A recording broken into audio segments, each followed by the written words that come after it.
voitures électriques et encore voitures électriques. Dans leur combat acharné pour réduire les émissions de gaz polluants et de dioxyde de carbone, les décisionnaires européens prenaient, il y a de cela plusieurs mois, la décision suivante: interdire à la vente en neuf dès 2035 tout véhicule à motorisation thermique sur le sol de l'Union.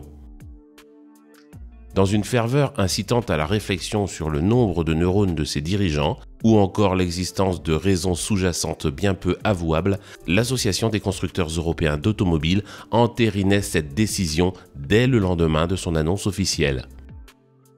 Et pourtant, contre vents et marées, un constructeur, et non des moindres, car ayant désormais pris la tête des ventes au niveau mondial, affirme haut et fort que, dans la lutte contre la pollution, l'option tout électrique n'est pas la meilleure des solutions. Au contraire, dixit Toyota, puisque c'est de lui qu'il s'agit, des systèmes dits hybrides. Vous serez probablement surpris d'apprendre qu'une récente étude donne raison au géant nippon.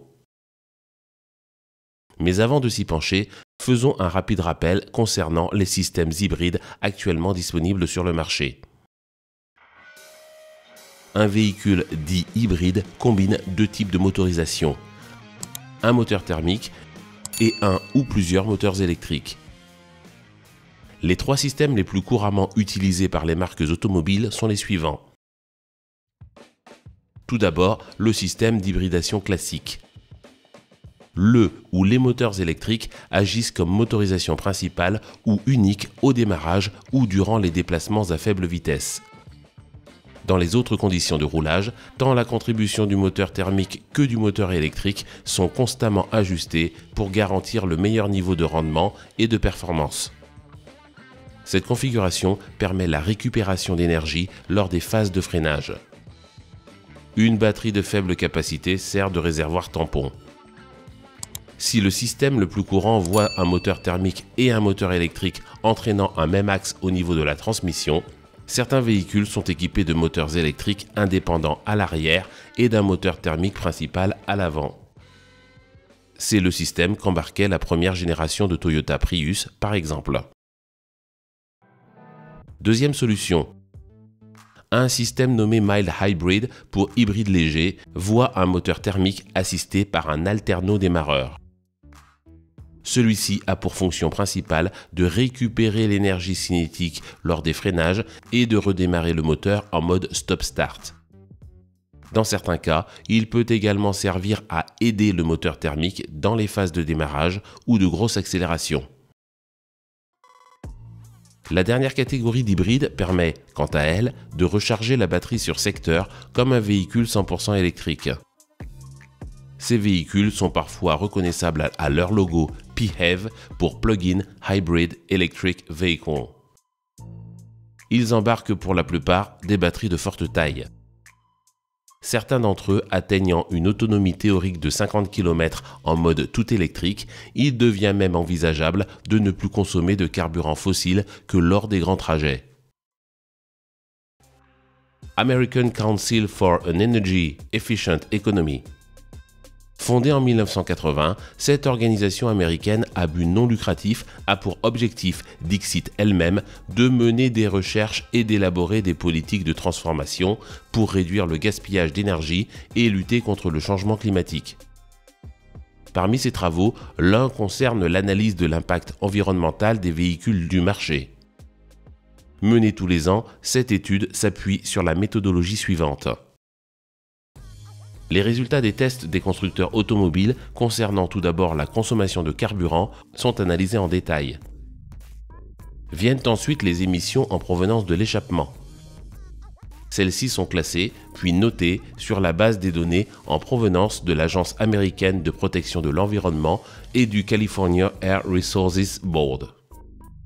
Sont pris en compte les niveaux de rejet des gaz polluants suivants: monoxyde de carbone, composés organiques volatiles non méthaniques, hydrocarbures imbrûlés, oxyde d'azote ou NOx, et finalement dioxyde de soufre. Les émissions de gaz à effet de serre du véhicule sont ensuite incorporées au calcul. En voici la liste. Le méthane, le protoxyde d'azote et le dioxyde de carbone. Mais aussi, et de manière intelligente, sont estimés les niveaux de pollution dépassant la stricte utilisation du véhicule. Ainsi sont notés les épisodes de pollution provenant de la fabrication des véhicules ainsi que de la production et de la distribution d'énergie électrique ou de carburant. De plus, les fuites gazeuses en provenance du réservoir ou des tuyaux de carburant du véhicule sont évaluées puis intégrées au calcul. Finalement, les émissions de gaz à effet de serre liées à la production de l'électricité utilisée pour fabriquer l'ensemble des véhicules testés, ainsi que l'alimentation en énergie des véhicules embarquant des batteries, sont ensuite intégrées au calcul. Chacune des familles listées plus haut obtient une note tenant compte non seulement des niveaux d'émissions, mais aussi de l'effet sur la santé de chacun d'entre eux. La compilation de ces notes permet d'attribuer à chaque véhicule testé une note finale dénommée Green Score, s'étalant de 0 à 100. Selon les standards du Department of Transport américain, reprenant lui-même les informations présentes dans les cahiers des charges des constructeurs, la durée de vie totale des véhicules est fixée à 150 000 miles ou 240 000 km. Pour tenir compte des aléas générant des mises à la casse prématurées de certains exemplaires, tels que les accidents, le même organisme fixe à 80% de cette valeur la durée d'utilisation effective d'un véhicule pour ses mesures officielles d'émission. La notation effectuée par AC3E reprend donc pour ses calculs les valeurs d'émission du véhicule sur une distance correspondant à 80% de sa durée de vie théorique, autrement dit 120 000 miles ou 193 000 km. L'analyse de l'ensemble des données collectées permet d'attribuer une note à chaque modèle de véhicule sur chacun des paramètres suivants. Ensemble des gaz à effet de serre émis durant l'utilisation du véhicule. Somme des émissions de gaz à effet de serre rejetées durant la production et la distribution de carburant ou de l'électricité consommée par le véhicule durant ses phases de roulage. Total des émissions de gaz à effet de serre durant la fabrication du véhicule. Niveau total d'émissions de polluants durant la fabrication du véhicule. Ensemble des émissions de polluants durant la production et la distribution du carburant ou de l'énergie utilisée en phase de roulage. Et finalement, somme des émissions de polluants durant l'utilisation du véhicule. L'analyse puis le cumul des notes permettent ensuite de classer les véhicules les uns par rapport aux autres. N'y allons pas par quatre chemins. La voiture obtenant la meilleure note au final pour l'année 2024 n'est pas une voiture 100% électrique, mais une hybride. En l'occurrence, une Toyota Prius PHEV.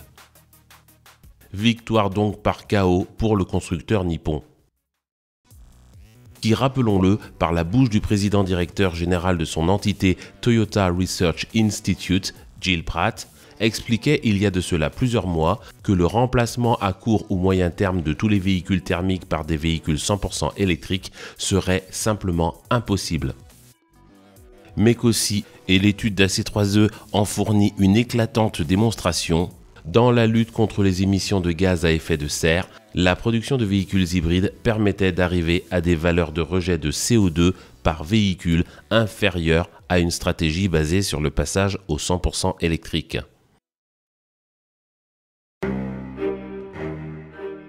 Merci à tous d'être fidèles à cette chaîne. Merci également à tous les donateurs. Si vous souhaitez vous aussi soutenir financièrement la chaîne, il vous est possible d'effectuer un don. Deux solutions s'offrent à vous. La première, il vous suffit de cliquer sur le lien dédié à l'intérieur du bandeau. La seconde, il vous est désormais possible d'utiliser les Super Thanks YouTube en cliquant sur le bouton Merci sous chacune des vidéos de cette chaîne. Si vous ne l'êtes pas encore, assurez-vous bien de vous abonner et d'actionner la cloche pour être notifié lorsque de nouvelles vidéos sont publiées.